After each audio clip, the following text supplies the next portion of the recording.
Price a lot brothers and sister. இன்றைக்கி நம்ம பார்க்க போகிறது ஒரு மெசேஜ் தான். இந்த மெசேஜை ரொம்ப நாளாகவே உங்ககிட்ட ஷேர் பண்ணிக்கணும்னு இருந்தேன்.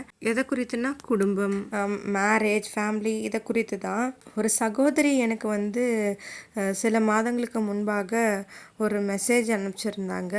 அதில் அவங்க கணவரை குறித்து கவலையோட ஒரு மெசேஜு. அந்த மெசேஜுக்காக நான் அப்போவே ஜெபிச்சிட்டேன். ஆனால் எனக்கு இதை பற்றி ஒரு மெசேஜ் எல்லாருக்கும் தெரிவிக்கணும் அப்படின்னு ஆசைப்பட்டுட்டு இருந்தேன். ஆனால் அதுக்கான டைம் எனக்கு கிடைக்கல. ஆண்டவர் இப்போ தான் எனக்கு அதுக்கு கிருபை செஞ்சுருக்காங்க. அதுக்கு ஆண்டவருக்கு ஸ்தோத்திரம். அப்புறம் இந்த விஷயம் ஹஸ்பண்டுக்காக மட்டும் அப்படின்னு போட்டோம்னா கேர்ள்ஸ்க்காக தான் பேசுவாங்க அப்படின்ற மாதிரி இருக்கக்கூடாது என்பதனால குடும்பம், மேரேஜ் அப்படின்ற விஷயத்தில் இருவருமே அதுக்கு சம்மந்தப்பட்டவங்க. அதனால் இல்லை, ஹஸ்பண்ட் அண்ட் ஒய்ஃப் இருவருக்குமே இந்த மெசேஜ் சொல்லணும்னு நினைக்கிறேன். இருவரை பற்றியுமே பேசிடலாம் அப்படின்னு தான் இந்த வீடியோ பதிவு. அதாவது குடும்பம் என்றாவே அது ஒரு கணவன், மனைவி மற்றும் பிள்ளைகள். இதில் மெயின் ரோல் யாருன்னா கணவன், மனைவி. ஒரு வீடு, அதில் மெயின் ரோல் கணவன், மனைவி. இவர்கள் இருவரும் ஒரு ரயில் தண்டவாளம் போல். தண்டவாளம் அப்படின்றது எக்ஸாம்பிளாக நிறையா பேர் சொல்லியிருப்பாங்க.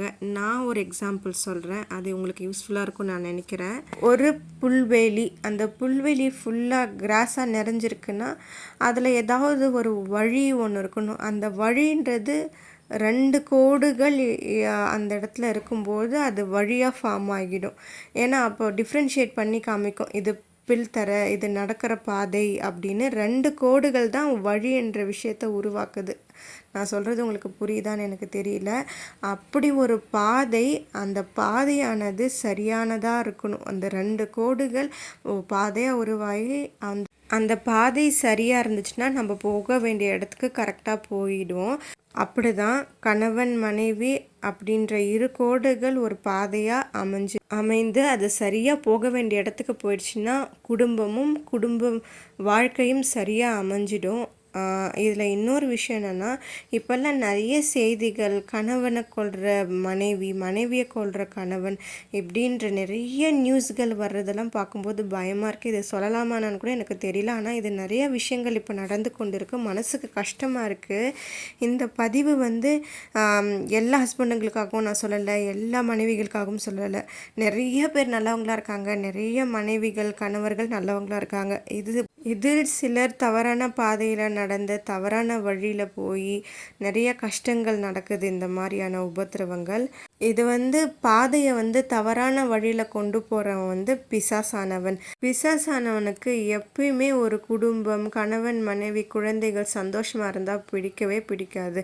அதை எப்படியாச்சும் டிஸ்டர்ப் பண்ணணும்னே நம்மளோட வாழ்க்கையில் குறுக்க நம்மளையும் நம்ம குடும்பத்தையும் கஷ்டப்படுத்தி பார்க்கறது தான் அவனோட ஒரே வேலையாக இருக்கான்.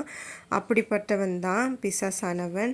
அதனால தான் இப்போ இருக்க காலகட்டத்தில் அதிகம் டைவர்ஸ்கள் நடக்குது. இந்த கணவன், மனைவி அவங்களுக்குள்ள நிறைய பிரச்சனைகள் டைவர்ஸ்னு ஒன்று வந்துட்டால் அது ஒரு சொல்யூஷன் ஆகிடும் அப்படின்னு எல்லாருமே டைவர்ஸ்ன்ற விஷயத்தில் இறங்கிடுறாங்க. அது முற்றிலும் பிசாசோட பிளான். அவன் ஒரு பிளான் வச்சுருந்தா ஏசப்பா நம்மளை படைத்தவர் நமக்கு எவ்வளோ பெரிய நல்ல பிளானை வச்சுருப்பாரு.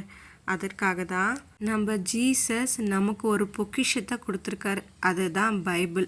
அதில் வசனங்கள் போட்டிருக்கு பாருங்க. அதை ஒரு முறை எடுத்து படித்து பாருங்க. அப்போது ஒரு பெரிய மாற்றத்தை உணருவீங்க. இது கணவன், மனைவி இருவருக்கும் பொருந்தும். இதை ஒரு முறை படிங்க. அவன் ஒரு பக்கம் இப்படி திட்டம் பண்ணி இருக்கும்போது நம்ம இன்னொரு பக்கம் ஆண்டவராகிய கர்த்தர் இயேசு நமக்கு ஒரு நல்ல வசனத்தை கொடுத்துருக்காரு. அது என்னன்னு பார்த்துடலாமா? எல்லாருமே பைபிளில் மத்தேயுவில் 19வது அதிகாரம் 6வது வசனத்தை பாருங்க. இதில் இப்படி இருக்கிறபடியினால் அவர்கள் இருவராயிராமல் ஒரே மாம்சமாயிருக்கிறார்கள். ஆகையால் தேவன் இணைத்ததை மனுஷன் பிரிக்காதிருக்க கடவன் என்றார். கணவன், மனைவி என்ற இருவரையும் தேவன் இணைத்தார். இது மனுஷனால் ஒன்றும் பண்ண முடியாது. அது மட்டும் இல்லாமல் கணவன், மனைவி என்றவங்க ஒரு உயிர். பிரதர்ஸ் அண்ட் சிஸ்டர், பயப்படாதீங்க. ஆண்டவர் இணைத்த உங்களை யாராலுமே ஒன்றும் பண்ண முடியாது. இயேசுவே சொல்கிறாருங்க, நீங்கள் இருவரும் ஓர் உயிர்னு. ஓர் உயிராக இருக்கிறவங்கள எப்படி பிரிக்க முடியும்? No chance. இன்னொரு வசனம் பாருங்களேன், எபேசியர் 5ஆம் அதிகாரத்தில் 25வது வசனம். இதில் புருஷர்களே உங்கள் மனைவிகளில் அன்பு கூறுங்கள், அப்படியே கிறிஸ்துவும் சபையில் அன்பு கூர்ந்து அப்படின்னு போட்டிருக்காங்களே. அதாவது புருஷர்கள் அனைவரும் மனைவியை நேசிக்கணும், மனைவி புருஷனை நேசிக்கணும். இதுதான். நீங்கள் ஒருத்தருக்கு ஒருத்தர் நேசித்து சந்தோஷமாகவும் சமாதானமாகவும் விட்டு கொடுத்து வாழ்ந்தீங்கன்னா தான் குடும்பத்தில் இருக்கிற செகண்ட் மெயின் ரோல் நல்லா இருப்பாங்க. அதாவது உங்களுடைய குழந்தைகள். ஒரு குழந்தைகளை பார்த்துக்கணும் என்பதற்காக தான் கர்த்தராகிய ஆண்டவர் கணவன் மனைவி தாய் தகப்பன் என்றவங்கள கொடுத்துருக்காங்க.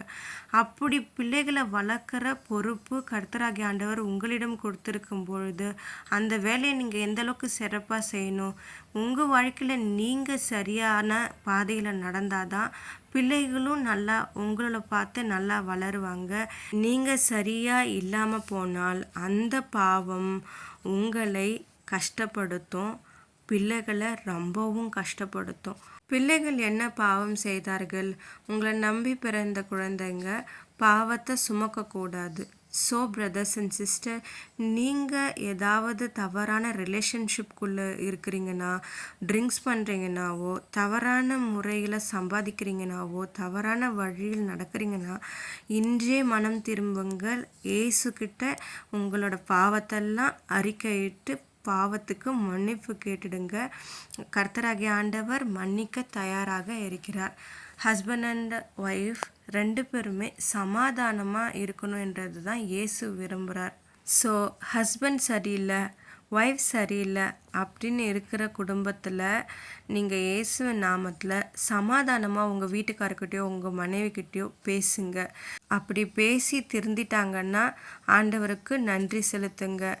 அப்படி கேட்கலையா, பிடிவாதமாக இருக்காங்களா, இல்லைன்னா கொஞ்ச நாள் சரியாக இருந்துட்டு திரும்பவும் தப்பு செய்கிறாங்களா, நமக்குன்னு ஒருத்தர் இருக்காருங்க. யாருன்னா இயேசு. நம்ம ஏசப்பா கிட்ட சொல்லுங்க, முழங்காலிட்டு ஜெபிங்க. தினமும் ஜெபிச்சிங்கன்னா உங்களை கண்ணீரை காண்கிற தேவன் உங்களுக்கு உதவி செய்வார். அப்படிலே இல்லைங்க, அவர்கிட்ட உங்கள் பாரத்தை ஒப்படைச்சிட்டிங்கன்னா சுப்ரீம் கோர்ட்டில் தீர்ப்பு கிடைக்கிற மாதிரி இதுக்கு ஒரு நல்ல தீர்வு கிடைச்சிடும். யாருக்கிட்டையும் சொல்லி அசிங்கப்படாதீங்க, யாருக்கிட்ட முன்னாடியும் அவமானப்பட வேண்டாம். நமக்குன்னு இருக்கிற தேவன்கிட்ட சொல்லிட்டாவே உங்களோட கஷ்டம் கண்ணீர் துன்பங்கள் எல்லாமே உங்களுக்கு தீர்ந்துடும். சகோதர சகோதரிகளே, 10 கட்டளைகள் இருக்குது, அதை படிங்க. நீங்கள் செய்து கொண்டிருக்கும் பாவம் எவ்வளவு பெரிய பாவம் என்று உங்களுக்கு தெரியும். ஆண்டவருக்கு பிரியமில்லாத விஷயம் நம்ம செய்து கொண்டு இருக்கிறோம் சொல்லிட்டு நீங்கள் இன்றே மனம் திரும்புங்க, விசுவாசிங்க. குடும்பமாக ஜெபிக்கும் கிருபையை கர்த்தர் சீக்கிரமாக தருவார். அது இன்றைக்கே கூட அந்த மாற்றம் நடக்கும், நாளுக்கு கூட நடக்கலாம், எப்போ வேணாலும் நடக்கலாம். அற்புதங்களுக்காக காத்திருங்க. கர்த்தர் என்றுமே உங்களை கைவிட மாட்டார், உங்களை ஆசீர்வதிப்பார். நிச்சயமாகவே முடிவு உண்டு. கலங்காதிருங்க சகோதர சகோதரிகளே. நம்ம இந்த வீடியோவை ஜெபம் பண்ணி முடிச்சுக்கலாம். அப்பா பிதாவே, உமக்கு ஸ்தோத்திரம். அப்பா, இந்த குடும்பம் நீர் உருவாக்கி கொடுத்த குடும்பம், இவர்களையும் இவர்கள் பிள்ளைகளும் ஆசீர்வதிங்க. இவங்களோட திருமண வாழ்வும் சந்தோஷமாக இருக்கணும், இவங்களோட குடும்பம் நல்லா இருக்கணும், இவங்க குழந்தைகள் நல்லா இருக்கணும். இவர்கள் உங்களிடம் கண்ணீர் விட்டு அழுகிறார்களே, எங்களோட வாழ்க்கையை நீங்கள் சரி பண்ணி கொடுங்க அப்படின்னு யாரெல்லாம் கண்ணீர் விட்டு என் குடும்பத்தில் இப்படிப்பட்ட கஷ்டமெல்லாம் இருக்குது, யாரிடமும் என்னால் சொல்ல முடியல, எனக்கு இருக்க ஒரே தகப்பன் நீர் மாத்திரம்தான், நீங்கள் தான் இந்த கஷ்டத்துலேருந்து எங்கள் குடும்பத்துக்கு விடுதலை தரணும்னு ஜெபிக்கிற ஒவ்வொரு பெண்களுக்கும் ஒவ்வொரு ஆண்களுக்கும் நீர் உதவி செய்யுங்க. அவங்க குடும்பத்தை சரி பண்ணுங்க, நல்ல பாதையை உருவாக்கி தாங்க.